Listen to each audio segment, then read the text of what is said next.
Hey guys, it's Blix. In episode 1 of my new calisthenics series for beginners, I'm going to be showing you guys how to go from not even being able to do a push-up to doing handstand push-ups, all in this video. This set looks a little bit different than the rest of the video because the intro was filmed afterwards, okay? I know you noticed. You're not Sherlock Holmes, bro. It's obvious, okay? Let's start with the first progression, but before we begin, don't forget to grab your wrist straps. If you're interested in picking some up, check the link in my description of this video, and you can go over to Amazon and get some for yourself. Let's get into it. For absolute beginners, we're gonna be starting on the wall with extremely elevated push-ups. The emphasis on the muscles is going to be the same throughout all the push-ups up until the pike push-up itself. But for the beginning, we're going to start like this. Once you're on the wall, I want you to make sure that at the bottom of the push-up, your chest is super expanded.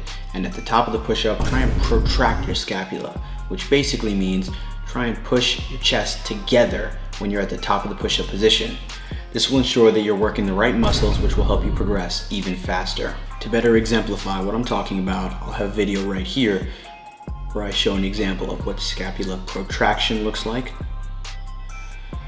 And this video is to show you what your chest should be doing in the bottom position of a push-up. Once you're able to do 10 to 15 push-ups on the wall, it's time to lower the elevation a little bit.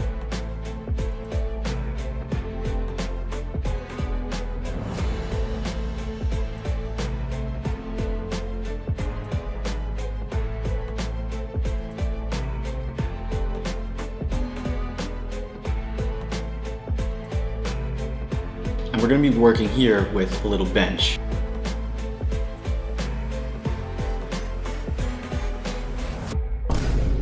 Once you can easily crank out 15 repetitions of the hand elevated push-up, it's time to move on to the next progression.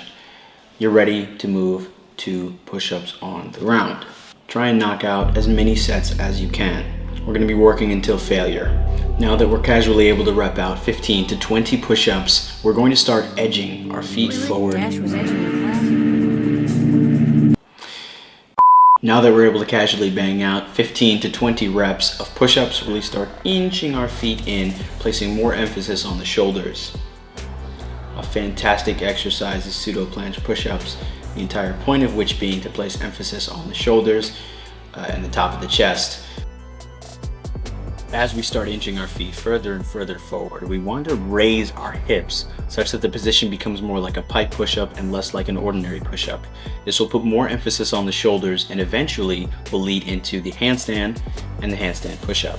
Slow and controlled. Make sure to pay attention to your breathing. Inhale as I'm going down, exhale on the way up.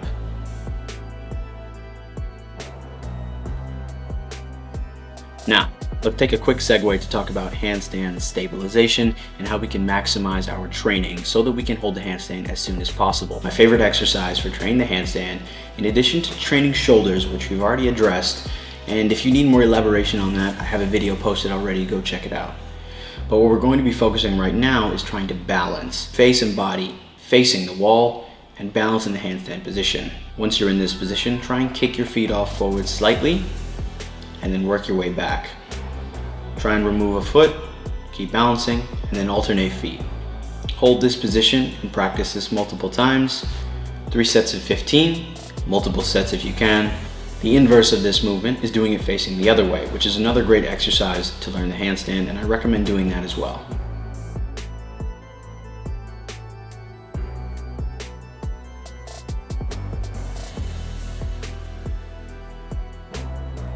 The name of the game when learning a stabilization exercise is practice, practice, and more practice. So I recommend doing multiple sets of handstand kick-ups in addition to doing your wall holds.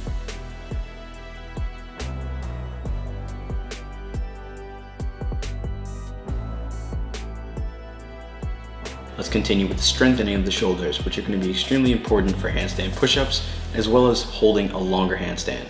Once you can comfortably do 10 to 15 reps of slow and controlled, clean, emphasis on clean, pike push-ups, we can start elevating our feet.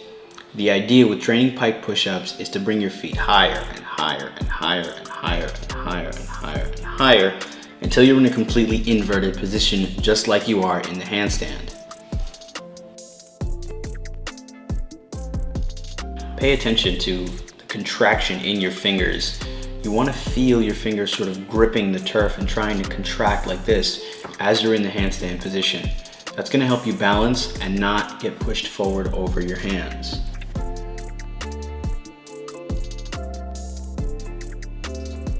I recommend doing between 10 to 15 sets for 2 or 3 reps if you can. In the beginning, that's probably not very realistic. 5 to 10 repetitions is plenty, but try. Go as many as you can safely without risking hurting yourself or falling on your face. Trust me, it'll be worth it in the end, but in the moment, it's going to suck. Once we can safely get 5 to 10 repetitions of pike push-ups with our feet elevated. Now, we're at a crossroads here, and I recommend training both ways, but you can either go for more repetitions or you can continue elevating your feet and making the exercise even more challenging that way. Now, like I said, I would recommend alternating your training. So for one day, go for reps. The next day, see how high you can bring your feet while still maintaining clean technique. In addition to your pike push-ups, make sure you're still continuing to do stabilization exercises. Kick-ups on and off the wall, and holding the handstand position on and as much as you can off the wall.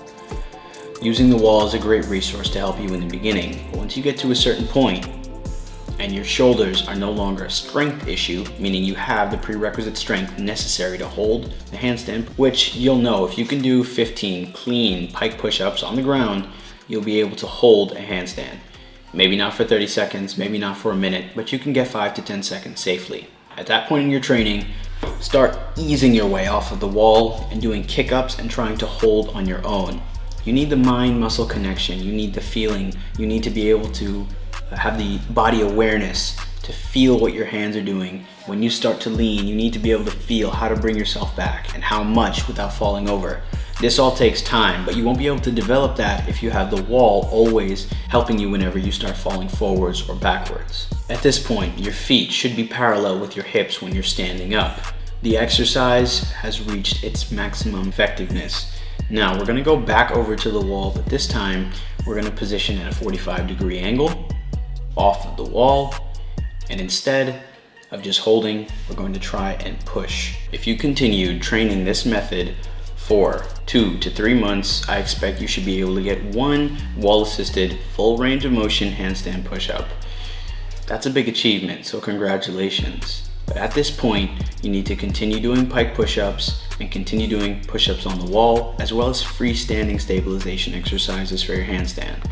Keep combining these exercises all together, and trust me, in no time, you will have a long freestanding handstand, and you will be able to do at least 1 repetition of a handstand push-up. This is not an easy exercise to attain by any means, so you need to be extremely consistent in your training. I'm not even touching on other factors like supplementation and dieting, because those are all unrelated factors to the subject of this video. While extremely important, not related to this video. The core principle for a beginner in any modality, but calisthenics especially, is consistency. If you train hard and you train consistently, you will be able to attain any skill that you see on social media. Muscle ups, front lever, back lever, human flag, dragon flag, blanche, 90-degree push-up, it doesn't matter. They all started from the same position that you're starting from now. The only difference is that they've had years and years of dedicated training and practice. So stay consistent and you will achieve your goals. Anyways, that's it for me, guys. If you enjoyed this video, leave a like, subscribe, and leave a comment letting me know if this was helpful for beginners or not. Go follow me on Instagram, and I'll see you guys in the next video. Peace.